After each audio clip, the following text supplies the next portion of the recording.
Hey y'all, in today's video, you're going to see how I designed my clickable buttons that I use on my website. Stay tuned.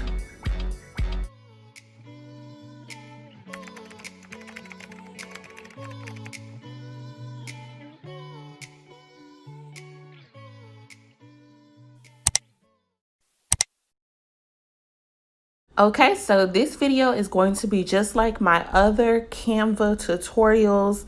It's not really a talk through tutorial. Everything is pretty much self-explanatory. You can see everything I click on, so I'm not going to be doing a lot of talking.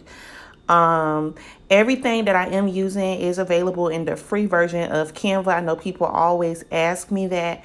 And the template that I'm using is the Facebook cover, okay? So that is the template that I'm using. I'm gonna go ahead and start fast forwarding